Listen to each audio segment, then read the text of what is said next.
Hello दोस्तों, मैं उषा शर्मा आज आपके लिए फिर से हाजिर हूँ एक प्यारी सी कहानी लेकर के, जिसका शीर्षक है बेंच। और इस कहानी को लिखा है विद्या शर्मा जी ने। तो आइए कहानी को शुरू करते हैं। बहुत कम होते हैं वो लोग जिनका प्यार शादी में बदलता है। रश्मि और अमित भी उन भाग्यशाली लोगों में से हैं जिनके रिश्ते को दोनों परिवारों ने अपनी स्वीकृति देकर शादी के अंजाम तक पहुंचाया। सगाई के बाद पहली बार रश्मि अमित के साथ घूमने आई है, तो अमित ने कहा कि वो उसे एक बहुत ही खास जगह लेकर जा रहा है। रास्ते भर रश्मि पूछती रही, लेकिन अमित ने उसे कुछ नहीं बताया। अरे, यह तो गोल चक्कर वाला पार्क है, यहाँ क्यों ले आए हो? तुम चलो तो पहले, अपने आप समझ जाओगी। ये देखो, ये बहुत ही पुराना पलाश का पेड़ है जिसमें बेहद खूबसूरत फूल लगते हैं। लाल पलाश के फूल जब पेड़ों पर खिलते हैं तो ऐसा लगता है मानो अंगारे दहक रहे हों, और हर व्यक्ति इस पेड़ की ओर खींचा चला आता है, खासकर प्रेमी जोड़े। लेकिन इस पलाश के पेड़ को देखने के लिए नहीं, बल्कि इस पेड़ के नीचे बने बेंच पर बैठने के लिए। लगभग हर प्रेमी जोड़ा एक बार तो जरूर इस बेंच पर अपने साथी के साथ बैठना चाहता है। अमित ने कुछ सोचते हुए बताया। कहा जाता है कि इस पेड़ के नीचे बने बेंच पर बैठने वाले जोड़े कभी अलग नहीं होते हैं। अमित ने रश्मि की ओर देखते हुए कहा, लेकिन एक पागल बुढ़ा उस बेंच के आसपास हमेशा घूमता रहता है और वह किसी को बैठने नहीं देता। पागलों की तरह उनसे उलझ जाता है और उन्हें वहां से वापस हटा कर ही दम लेता है। आसपास के इलाकों में भी इस बेंच के और उस बुढ़े की बातें फैल चुकी हैं। अमित, मुझे पूरी कहानी सुननी है, प्लीज सुनाओ ना। ठीक है, पर चलो पहले चलकर वहां बैठते हैं। अभी वो बुढ़े बाबा वहां नहीं है, वरना अगर आ गए तो फिर हमें भगा कर ही दम लेंगे। यहाँ से चलने के बाद कैंटीन में बैठकर सुना दूंगा। जैसे ही रश्मि और अमित आगे बढ़े, एक घर घराती मगर तेज आवाज आई, रुक जाओ। अमित ने देखा, लगभग 70-75 साल के एक बुजुर्ग, मैले कपड़े, बिखरे बाल, झुर्रियों की सलवटें पूरे बदन पर फैली थी, आंखें धसी हुई मगर पुतलियां बड़ी तेज थी, जो दूर से ही इस बेंच पर बैठने वाले हर शख्स को देख लेती थी। और तब उनके इस कृशकाय शरीर में चेतना प्रबल हो जाती। शक्ति का संचार इतना तीव्र हो जाता था कि कहा नहीं जाता। वह जल्दी से अमित और रश्मि के आगे आई और दोनों हाथ फैलाकर किसी बच्चे की तरह हठ मुद्रा में खड़े हो गए। उधर मत जाना, उस पर मत बैठना, मैं कह देता हूँ, वह मेरी अनु की बेंच है, वह आने वाली है, तुम्हें देखेगी तो बहुत नाराज होगी। उसने कहा था कि वह आएगी और तब तक मैं इस पर किसी और को बैठने ना दूं। अमित और रश्मि उन्हें देखकर रुक गए और एक दूसरे को देखने लगे। अमित ने रश्मि को वहां से चलने का इशारा किया, पर रश्मि की आंखें भर आई थी। इस इंतजार की दास्तां सुने बिना वो यहाँ से जाने वाली नहीं थी। अमित के मना करने के बावजूद वह उस बूढ़े की तरफ बढ़ी। माफ करना अंकल, हम कहीं और जाकर बैठ लेंगे। उसकी इस बात पर वह बुढ़ा मुस्कुराया और हाँ में सिर हिला दिया। मगर अंकल, आपकी अनु कहाँ गई है और वह आएंगी तो आप उन्हें कैसे पहचानेंगे? उसके इस सवाल पर जहाँ अमित को गुस्सा आ रहा था, वहीं उस बूढ़े का चेहरा एक पल को फीका पड़ गया। वो वहीं घास पर बैठ गए, साथ ही रश्मि और अमित भी। वह 17 साल की रही होगी और मैं 18 का। 12वीं में फेल हो गया तो पिताजी ने बहुत डांटा और मैं गुस्से में घर छोड़कर इसी बेंच पर आकर बैठ गया ताकि कोई मुझे ढूंढ ना सके। पर दोपहर हो गई, घर वाले सच में मुझे ढूंढ नहीं पाए, या पता नहीं ढूंढने की कोशिश नहीं की। बहुत भूख लगी थी, पर जेब में पैसे भी नहीं थे कि कुछ खा लेता। पेट पकड़कर इसी बेंच पर बैठा रहा। तभी वह आई। मानो कुछ सोचते हुए वह बूढ़े बाबा बोले। यह बात उन्होंने ऐसे कही जैसे उनकी अनु आने वाली हो। उन्होंने एक बार चारों तरफ देखा। रश्मि भी देखने लगी पर कोई नहीं था।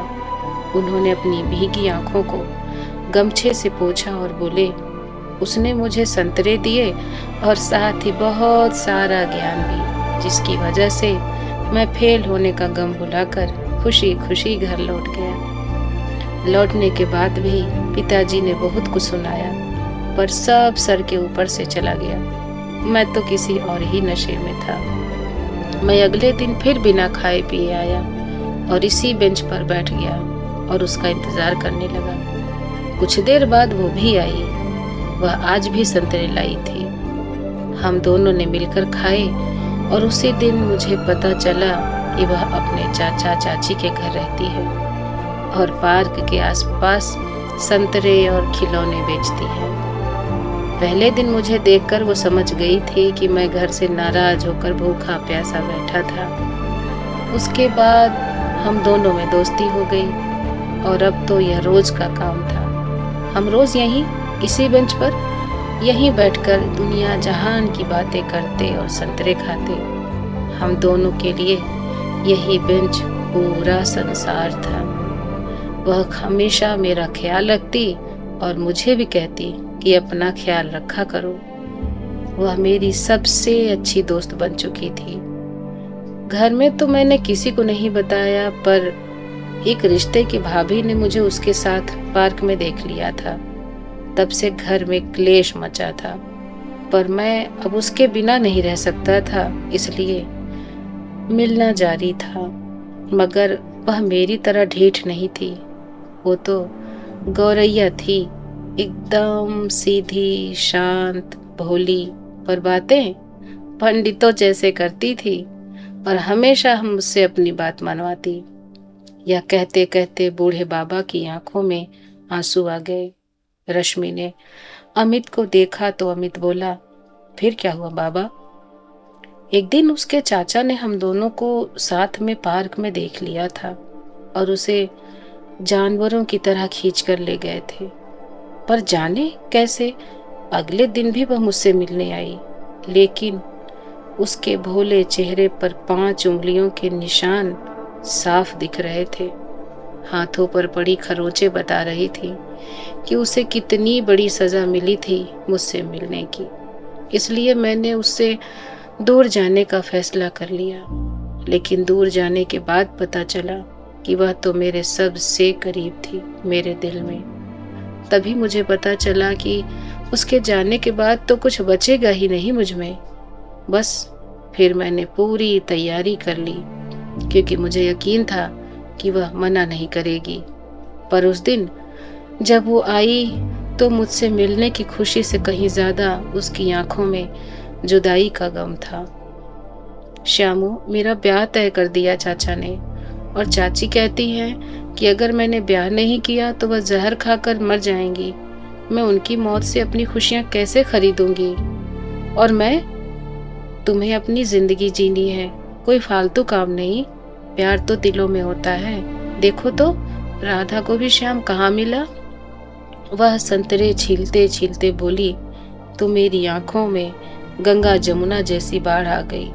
पर वो तो सयानी थी, चुप बैठी, बस मुझे ज्ञान देती रही। और उसकी खुशी के लिए मैं भी अपनी आंखें पोंछकर मुस्कुराने लगा, क्योंकि मेरे लिए उसकी खुशी से बढ़कर कुछ भी नहीं था। ठीक है, जाओ, पर लौट कर आने का वादा करो, तब जाने दूंगा। वो मेरा हाथ अपने हाथ में पकड़कर बोली, मरने से पहले जरूर आऊंगी, और मुस्कुरा दी। फिर बोली, अच्छा, तुम भी वादा करो, जब तक मैं लौट कर ना आऊं तुम भी कहीं मत जाना, और ना ही इस बेंच पर किसी और को बैठने देना, ठीक है? वादा रहा अनु, मौत को भी दरवाजे पर बिठा कर रखूंगा जब तक तुम ना आओगी। पर तुम भी अपना वादा निभाना और आना जरूर। ये वो अंतिम वादों की डोर थी जिसमें बांधकर वो चली गई। इसके बाद तो तीनों के बीच कुछ देर सन्नाटा पसरा था। तीनों शांत थे। रश्मि और अमित को समझ नहीं आ रहा था कि वो क्या कहें। तभी बूढ़े बाबा चीखे, हटो, हट जाओ वहां से, मेरी अनु की बेंच से नीचे उतरो, तुम नहीं बैठ सकती उस पर, मैंने कहा ना, हट जाओ वहां से।